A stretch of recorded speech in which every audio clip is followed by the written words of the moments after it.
السلام علیکم ورحمۃ اللہ وبرکاتہ۔ ساتھ استقبال ہے آپ کا ہمارے یوٹیوب چینل دلی مرکز لائیو بیان پر۔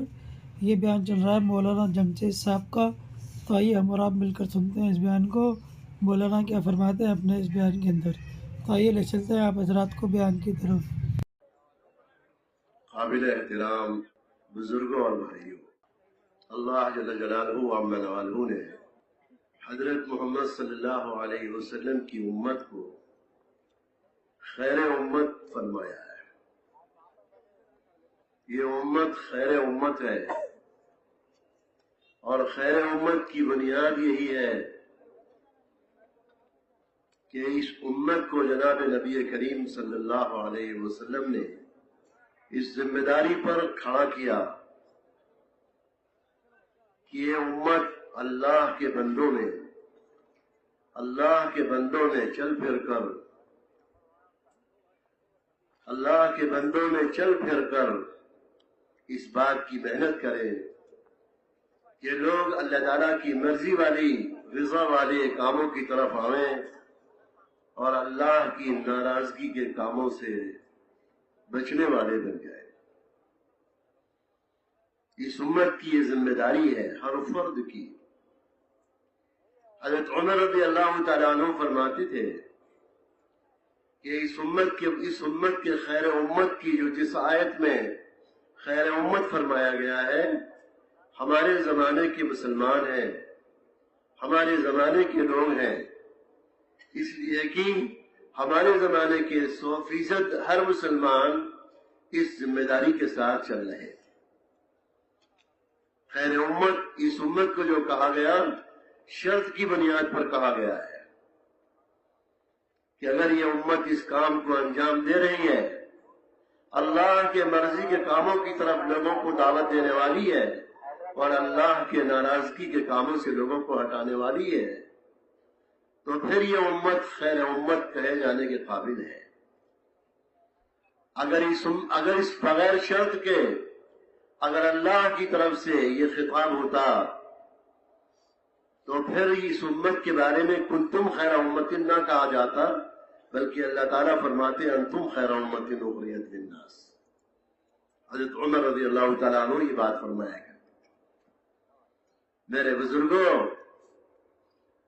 اللہ جل جلالہ و عم نوالہ نے ہمیں اس وقت میں توفیق بخشی حضرت محمد صلی اللہ علیہ وسلم والی فکر پر، آپ والے کام کی بنیاد پر، آپ والے محنت کی بنیاد پر، آپ والے غم اور درد کی بنیاد پر ہم اور آپ یہاں جمع ہوئے ہیں۔ اللہ تعالیٰ ہمارے جمع ہونے کو قبول فرما دے۔ یہ ذمہ داری جس قدر امت کے اندر زندہ ہوگی، میرے بزرگوں، سب سے پہلے اس ذمہ داری کے اٹھانے کی وجہ سے ہر بندے کو خود اپنی ذات کے اعتبار سے اللہ کا تعلق حاصل ہوگا، اللہ کا تعلق بنے گا۔ حضرت محمد صلی اللہ علیہ وسلم کی رسالت اور نبوت پر اعتماد بڑھتا جائے گا، جو بڑی بنیاد ہے ایمان کی۔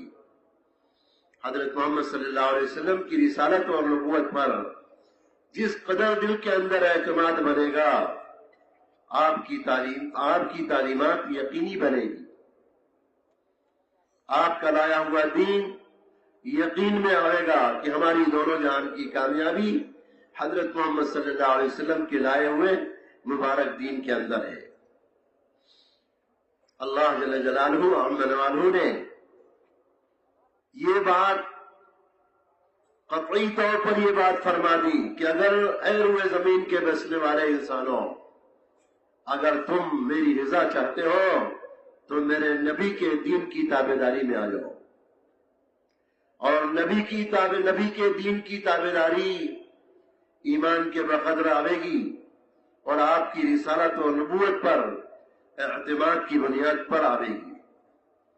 جتنا حضرت محمد صلی اللہ علیہ وسلم کی نبوت اور رسالت پر کہ بے شک آپ اللہ کے سچے نبی ہیں، سچے رسول ہیں، آخری نبی ہیں، آپ کے بعد کوئی نبی نہیں آئے گا، جتنا یہ دل میں بات بیٹھے گی اسی کے بقدر میرے بزرگوں آپ صلی اللہ علیہ وسلم کی تعلیمات کے مطابق، آپ کے دین کے مطابق زندگی کے تمام شعبوں میں زندگی گزارنا، حکم کی تعمیل کرنا آسان ہوتا چلا جائے گا۔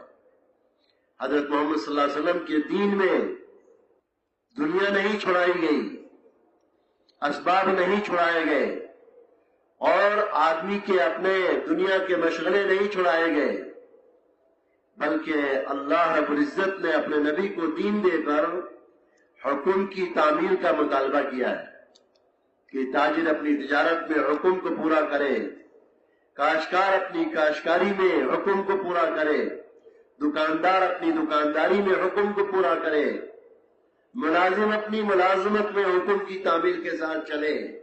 اسی کا نام اسلامی زندگی ہے۔ اسلام آتا ہے بقدر ایمان کے، جتنا دل میں ایمان اترے گا اسی کے بقدر میرے بزرگوں اسلامی زندگی گزارنا آسان ہوگا۔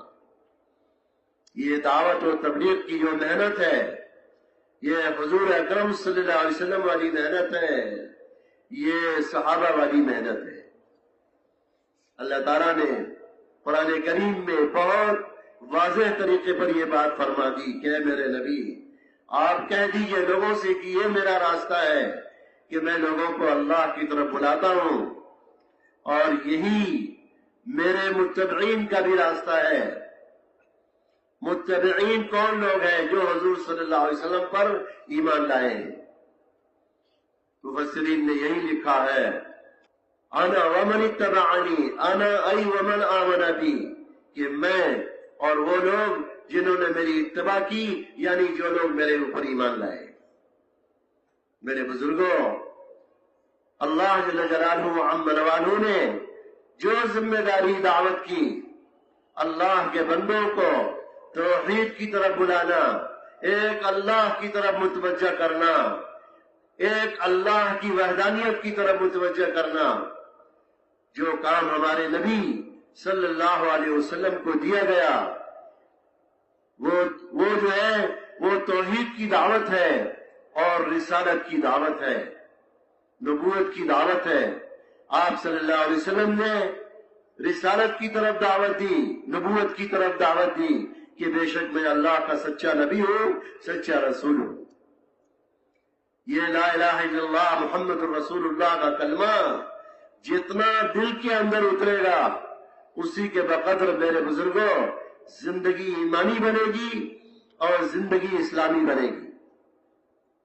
ایک بڑی محنت ہے، ایک بڑا کام ہے جو اس امت کے سارے مسلمانوں کے ذمہ ہے۔ اس امت کا ایک ایک مسلمان جو بچہ پیدا ہوتا ہے وہ اس ذمہ داری کے ساتھ پیدا ہوتا ہے۔ اس امت کے مرد بھی، اس امت کی عورتیں بھی، اس امت کے بچے بھی میرے بزرگوں جب محنت کے میدان میں اور تربیت کے میدان میں آ جاتے ہیں تو پھر ہر بندہ جو ہے داعی بن کر چلتا ہے اور ہر بندہ اپنے دین کا پابند ہو کر چلتا ہے۔ دعوت کے نتیجے میں سب سے پہلے اللہ رب العزت داعی کو اپنے حکموں کی تعمیل کے لیے قبول فرماتے ہیں۔ سب سے پہلا فائدہ دعوت کا داعی کو ہوتا ہے۔ دل اس کا مڑتا جائے گا اللہ کی طرف، دل کا رخ بنتا جائے گا اللہ کی وحدانیت کی طرف، دل کا رخ بنتا جائے گا حضرت محمد صلی اللہ علیہ وسلم کی نبوت اور رسالت کی طرف، اعتماد بنتا جائے گا اور آپ کی تعلیمات یقین میں آتی چلی جائے گی۔ یہ امت میرے بزرگوں خیر امت اسی بنیاد پر، اس کو خیر امت اسی بنیاد پر کہا گیا ہے۔ اس وقت میں اللہ رب العزت نے اس مجمع کو اپنے قدرت سے، اپنے فضل سے محبت فرما کر اللہ نے جمع فرما دیا ہے۔ اللہ ہم سب سے اپنے نبی کا کام لینا چاہتے ہیں، تو ہم کو بھی کہنا چاہیے، ہم بھی کرنا چاہتے ہیں، ہم بھی کرنے کے لیے تیار ہیں۔ اللہ رب العزت اپنا کام لینے کے لیے رنگ نہیں دیکھتے، زبان نہیں دیکھتے، عرب و عجم نہیں دیکھتے۔ اللہ رب العزت نہ بولنے والے گونگے بہرے سے بھی اپنے دین کا کام لے لیتا ہے۔ محنت کیا ہے؟ امت کی صلاحیتیں ٹھکانے لگے، جان کی، مال کی اور استعداد کی، جو آدمی میں اللہ نے استعدادیں رکھی ہیں وہ ٹھکانے لگے، وہ ٹھکانے لگے۔ محنت اس لیے ہے، جتنا ہم ذمہ داری کے ساتھ چلیں گے۔ کام کیا ہے؟ کام اللہ کے نبی کا ہے، کام اللہ کے نبی صلی اللہ علیہ وسلم کے صحابہ کا ہے، کام اللہ کا ہے، اللہ کے نبی کا ہے اور اللہ کے نبی کے صحابہ کا ہے، اور یہ کام ساری امت کے ذمہ ہے۔ اس امت کا ایک ایک مسلمان حضور صلی اللہ علیہ وسلم کے کام کا ذمہ دار ہے۔ کتنا مبارک ہے وہ انسان، کتنا مبارک ہے وہ کلمہ پڑھنے والا۔ اللہ تعالیٰ خود فرماتے ہیں اس سے اچھا کس کا دین ہو سکتا ہے جو لوگوں کو اللہ کی طرف بلائے اور خود بھی اپنے آپ کو اپنی دعوت کے مطابق اپنے آپ کا اپنا عمل بناوے اور یہ کہے کہ میں تو عام مسلمانوں میں سے ہوں۔ جس قدر ذمہ داری اٹھا کر چلیں گے اللہ کی مدد ہمارے ساتھ ہوگی۔ اللہ کی تائید غیبی جب ساتھ ہو جاتی ہے تو میرے بزرگوں اللہ تعالیٰ دنیا کی زندگی کو بھی بنا دیتے ہیں اور آخرت کی ابدالآباد کی زندگی بھی بنا دیں گے۔ کام کیا ہے؟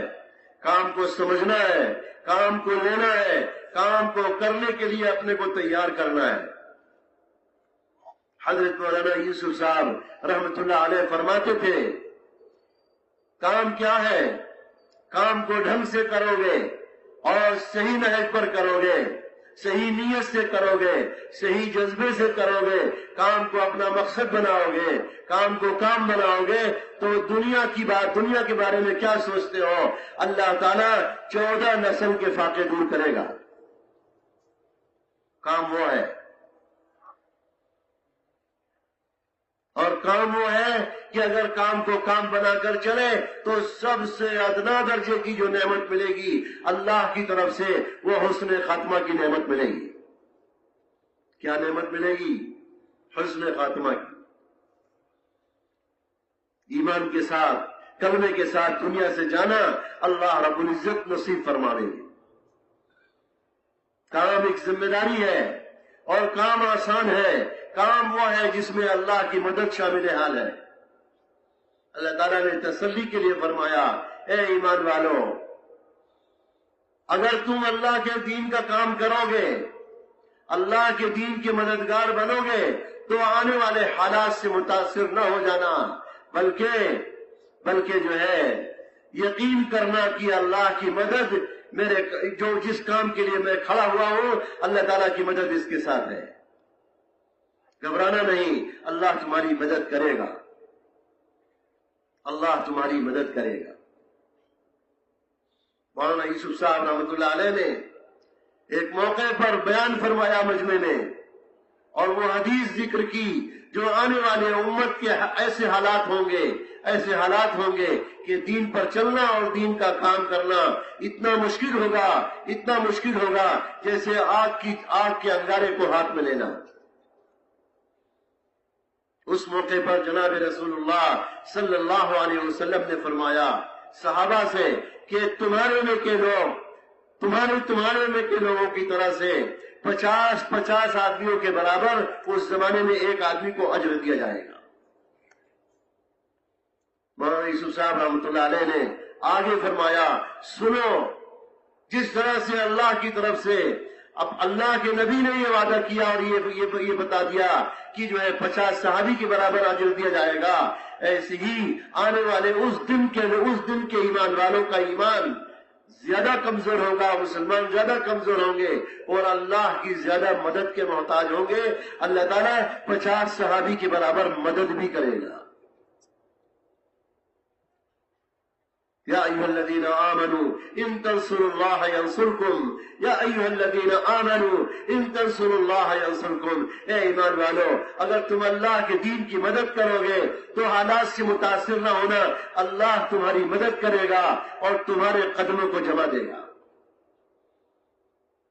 کام ہے میرے بزرگوں، محنت ہے، ایک ذمہ داری ہے، خود کرنا اور ایک ایک کو لے کر چلنا۔ خود کرنا اور سب سے کرانا کام ساری دنیا کے انسان ہماری محنت کا میدان ہے. ساری دنیا کے انسان ہماری محنت کا میدان ہے. ذمہ داری اپنی ذات کی، ذمہ داری اپنے اہل و عیال کی، اور ذمہ داری اپنے اہل شہر اہل محلہ کی، اور ذمہ داری اپنے قرب و جوار کی آبادیوں کی، اور ذمہ داری اہل عالم اقوام عالم کی. ذمہ داری ہے، اور جتنا ذمہ داری اٹھائیں گے اللہ تعالیٰ کی مدد ہمارے ساتھ ہوگی.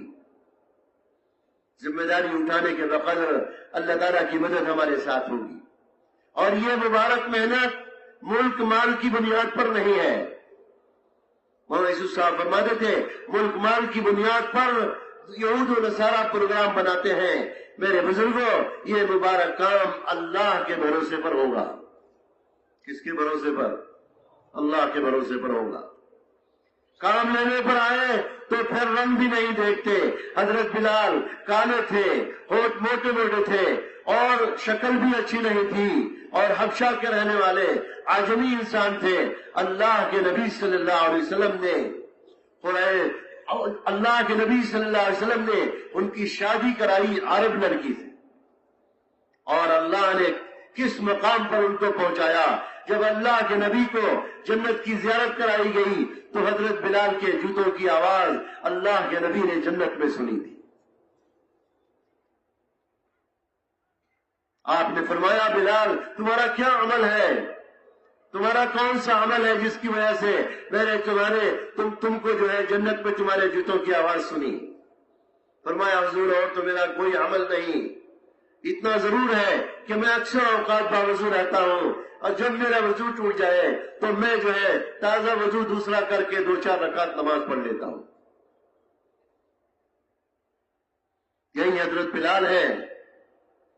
جب جناب نبی کریم صلی اللہ علیہ وسلم قیامت کے دن اپنی امت کے کام سے فارغ ہو جائیں گے، حق تعالی شان فرمائیں گے اے میرے نبی آپ بھی تو اپنی جنت میں داخل ہوئیے. اللہ کے نبی کے اکرام میں ایک اونٹنی پر والی اڑتی ہوئی آ جائے گی، اس کی لگام لٹک رہی ہوگی، اور سرکار دو عالم صلی اللہ علیہ وسلم کے پاس آ کر بیٹھ جائے گی. سرکار اس پر تشریف فرما ہوں گے، اور اونٹنی کھڑی ہوگی، اس کی لگام لٹک رہی ہوگی، اور جب آپ چلیں گے تو اس اونٹنی کی لگام حضرت بلال کے ہاتھ میں ہوگی. میرے بزرگوں، اللہ جل جلالہ امنوانہ دعوت قائم کرتے ہیں اور پھر انسانوں کو حق کی طرف کھینچ کے لاتے ہیں. دعوت کھینچتی ہے حق کی طرف. اور میرے بزرگوں، اللہ کے نبی صلی اللہ علیہ وسلم دین حق لے کر آئے. آپ کی رسالت اور نبوت برحق ہے، اور اللہ کی وحدانیت میرے بزرگوں برحق ہے. کرنے والی ذات صرف اللہ کی ہے. ساری کائنات بنی ہوئی ہے، ساری کائنات مخلوق ہے، سب کا بنانے والا اللہ ہے، اور سب کا خالق اللہ ہے. نفع بھی اسی کے ہاتھ میں، نقصان بھی اسی کے ہاتھ میں، عزت بھی اسی کے ہاتھ میں، ذلت بھی اسی کے ہاتھ میں، کامیابی بھی اسی کے ہاتھ میں، ناکامی بھی اسی کے ہاتھ میں، موت بھی اسی کے ہاتھ میں، اور حیات بھی اسی کے ہاتھ میں. خوشی اور غمی کا حال بھی اسی کی طرف سے ہے. سب کچھ کرنے والی ذات کس کی ہے؟ اللہ کی ہے. اللہ جل جلالہ امنوانہ کا خزانہ لامحدود ہے، اس کی قدرت لامتناہی ہے. اگر وہ پکڑنے پر آ جائے تو ساری مخلوق مل کر بچا نہیں سکتی. اگر وہ حفاظت پر کرنے پر آ جائے تو مکڑی کے جالے سے حفاظت کر کے دکھا دے. پکڑنے پر آ جائے تو کوئی بچا نہیں سکتا، اور نوازنے پر آ جائے تو کوئی رکاوٹ نہیں بن سکتا ہے. کرنے والی ذات اللہ کی ہے. اللہ رب العالمین نے ہمیں ایمان دیا ہے. اللہ رب العالمین نے ہمارے دل میں ایمان کی چنگاری رکھ دی ہے. اللہ نے پسند فرمایا ہمیں. اللہ رب العزت کی خاص نعمت ہے ایمان. یہ ایمان بھی اس کی کوئی حد نہیں ہے. جب محنت کے میدان میں آئیں گے تو ایمان ترقی کرے گا اور اللہ کا تعلق بڑھتا جائے گا، اللہ کی معرفت بڑھتی جائے گی، حضرت محمد صلی اللہ علیہ وسلم کی رسالت اور نبوت پر اعتماد بنتا جائے گا، اور یقین کی دولت اندر میں اترتی چلی جائے گی، یقین کی مایا اندر میں بنتی چلی جائے گی۔ یہ محنت ہے میرے بزرگوں، یہ کام ہے، اللہ تعالیٰ نے ہمیں اپنے فضل سے عطا فرمایا ہے۔ دعوت چلتی ہے تو میرے بزرگوں، دعوت جب چلتی ہے تو پھر ماحول تیار ہوتا ہے، دعوت سے ماحول تیار ہوگا، اور ایک وقت ایسا بھی آ جائے گا کہ جو کرنا نہیں چاہے گا وہ بھی کرنے کے لیے تیار ہو جائے گا۔ ایک سنگین ایک وقت تھا ایسا، اللہ کے نبی صلی اللہ علیہ وسلم پر ایسا حال بھی آیا کہ کوئی سننے کے لیے تیار نہیں ہے۔ آپ کو مجنون کہا گیا، ساحر کہا گیا، آپ کے گلے میں چادر ڈال کر آپ کو بھیجا گیا ہے، اور آپ کی آنکھیں باہر کو نکل گئی ہیں۔ آپ صلی اللہ علیہ وسلم کے اوپر جو ہے اونٹ کی اوجھ رکھی گئی ہے، تمام حالات سے گزر کر یہاں تک کہ مکہ مکرمہ جیسی جگہ کو چھوڑنا پڑا ہے۔ جب آپ ہجرت فرما کر مدینہ منورہ کی طرف تشریف لے جا رہے تھے تو آپ نے بیت اللہ کی طرف نظر کر کے کہا، اے بیت اللہ، ہم تجھے نہ چھوڑتے لیکن کیا کریں، ہماری قوم ہم کو رہنے نہیں دے رہی۔ دعوت اللہ رب العالمین نے قائم فرمائی۔ مدینہ منورہ میں ہجرت کے بعد بھی 5 سال تک آپ کو اور آپ کے صحابہ کو اطمینان کے ساتھ جینا نصیب نہ ہوا، اور مجاہدوں سے حالات سے گزارا گیا ہے۔ جب 5 سال گزر گئے تو پھر میرے بزرگوں، اللہ رب العزت کی طرف سے خوشخبری آ گئی۔ کیا خوشخبری آئی؟ اب آج کے بعد اب آپ کے پاس کوئی چڑھائی کر کے نہیں آئے گا، اب تو آپ کے پاس سے دعوت چلے گی، اور یہاں سے نقل و حرکت ساری دنیا میں ہوگی۔ دعوت تو ابتدا میں حالات سے گزرنا پڑتا ہے اور مجاہدوں سے گزارا جاتا ہے، لیکن جب دعوت قائم ہوتی ہے تو پھر میرے بزرگوں وہ وقت آتا ہے کہ دھیرے دھیرے اللہ رب العزت باطل کو توڑ دیتے ہیں۔ اللہ کا فضل ہے، آج اس دور میں اجتماعی طور پر دوبارہ اللہ تعالیٰ نے مدتوں کے بعد پھر یہ کام عطا فرما دیا ہے۔ اللہ نے مدتوں کے بعد اجتماعی طور پر دوبارہ یہ کام عطا فرما دیا ہے۔ کام میرے بزرگوں کیا ہے؟ اپنے ایمان کو کمال تک پہنچانے کی محنت ہے، اور کام کیا ہے؟ عبادات میں، اطاعت میں، بندگی میں اپنے آپ کو کمال تک پہنچانا ہے۔ سب سے پہلے ہماری اپنی ذات ہے۔ دنیا میں کیا رکھا ہوا ہے؟ دنیا کی زندگی کو تو بار بار اللہ دھوکہ بتلا رہے ہیں۔ آدمی کو امتحان کی گھاٹی سے گزارا جا رہا ہے، امتحان کی گھاٹی سے گزارا جا رہا ہے۔ محنت کے میدان میں چلیں گے، محنت کے ساتھ جڑ کر چلیں گے تو میرے بزرگوں پھر ایمانی زندگی گزارنا آسان ہوگا، اور اسلامی زندگی گزارنا آسان ہوگا۔ دین آسان ہو جائے گا سب کے لیے، پڑھے لکھے بے پڑھے لکھے سب کے لیے دین آسان ہو جائے گا جب دین کی محنت قائم ہوتی ہے۔ دین کی محنت قائم ہوگی تو میرے بزرگوں دین قائم ہوگا، امت میں نمازیں زندہ ہوں گی، امت میں نمازیں زندہ ہوں گی۔ ابھی تو میرے بزرگوں دعوت بھی پورے طور پر قائم نہیں ہوئی، ایک ایک فرد پر محنت کی ضرورت ہے۔ آج ایک ایک بندہ، اگر ہم اپنی ذات کو سامنے رکھ کر اگر اپنے ساتھ میں 2 آدمی کی بھی خوشامد کر لیں، اور 2 آدمی کو بھی اگر ہم سمجھانے کی کوشش کریں، تو اللہ کی ذات سے امید ہے کہ یہ سارا مجمع حضور والے کام کو لینے کے لیے تیار ہو جائے گا۔ حضور اکرم صلی اللہ علیہ وسلم والی محنت کو لے کر چلنے کے لیے تیار ہو جائے گا۔ اس مبارک محنت کو لے کر چلنے والے کے لیے میرے بزرگوں مال کی بھی ضرورت نہیں ہے۔ صحابہ نے کن کن حالات سے گزر کر اللہ کا کام کیا ہے۔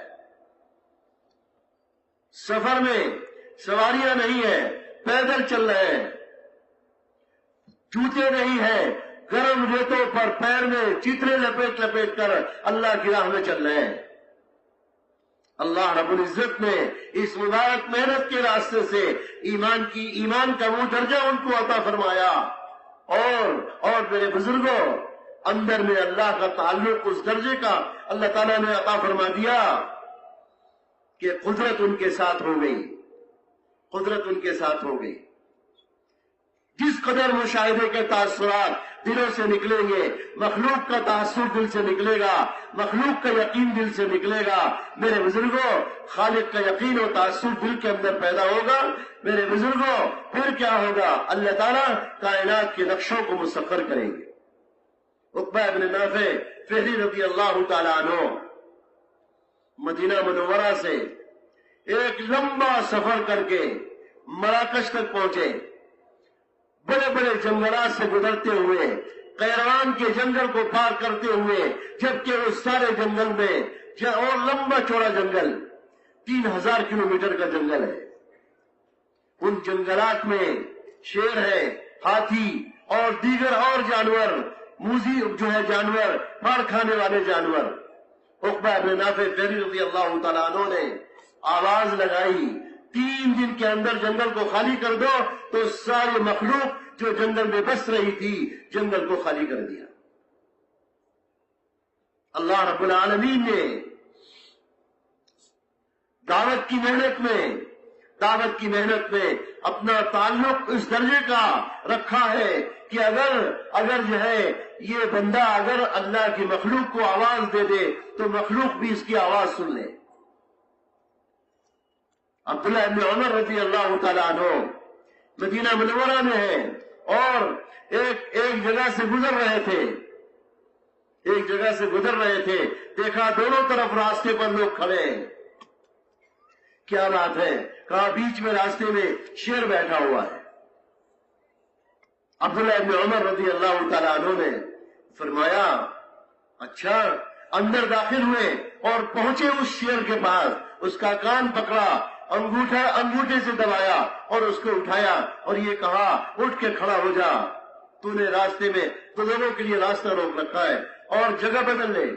فوراً وہ کھڑا ہو گیا شیر اور چلا گیا، اور پھر راستہ چالو ہو گیا۔ پھر فرمایا کہ جو ہے اللہ کا غیبی نظام ہے، جب آدمی مخلوق سے متاثر ہو کر چلے گا تو اس کو ہر چیز ڈرائے گی، اور جب خالق کا تاثر لے کر چلے گا تو ہر چیز کے دل میں اللہ اس کا خوف پیدا کر دے گا۔ اس دن کے بعد سے کبھی مدینہ منورہ میں شیر دکھائی نہیں دیا۔ میں نے عرض کیا میرے بزرگوں، عقبہ ابن نافع فہری رضی اللہ تعالیٰ عنہ ایک لمبا سفر کر کے مراکش پہنچے، اللہ نے وہاں نبی کے دین کی آواز لگوائی، اور اللہ تبارک و تعالیٰ نے وہاں سے یورپ میں دین پہنچایا، افریقہ کے ملکوں میں اللہ تبارک و تعالیٰ نے وہاں سے جو ہے دین کو پہنچایا ہے۔ جب ایمان کی آواز لگتی ہے، توحید کی دعوت چلتی ہے، حضرت محمد صلی اللہ علیہ وسلم کی رسالت کی دعوت چلتی ہے، تو دعوت دینے والے کے ایمان میں قوت آتی چلی جاتی ہے، اللہ کا تعلق بنتا چلا جاتا ہے، اللہ رب العزت اس کے ساتھ اپنا غیبی نظام ساتھ کر دیتے ہیں۔ یہی عقبہ ابن نافع فہری رضی اللہ تعالیٰ عنہ مراکش کے اس سمندر میں اترے، وہ سمندر آج بھی وہاں کے لوگ نشاندہی کرتے ہیں، اس سمندر میں اپنی سواری اتاری اور یہ کہا یا اللہ اگر ہمیں پتہ چل جائے کہ اس سمندر کے پیچھے بھی کہیں آدم کی اولاد رہتی ہے تو ہم ان تک اپنے نبی کا پیغام لے کر جائیں گے۔ چنانچہ جو ہے اس سمندر کے پیچھے آبادی نہیں تھی، یہ ساری امریکہ کی آبادی ابھی 400 سال پہلے کی ہے، اس زمانے میں اس ساری زمین پر سمندر کے پیچھے کوئی آبادی نہیں تھی۔ میرے بزرگوں اور بھائیوں، اللہ جل جلالہ عم نوالہ نے دعوت قائم کرائی، اور دعوت قائم کر کے اور پھر اللہ رب العزت نے اپنے بندوں میں حجت تام کی، اور میرے بزرگوں قیامت کے دن کوئی آدمی یہ کہنے والا نہیں ہوگا کہ ہمارے پاس کوئی سمجھانے والا نہیں آیا، ہمارے پاس کوئی بتانے والا نہیں آیا۔ جھوک در جھوک لوگ جہنم میں جا رہے ہوں گے،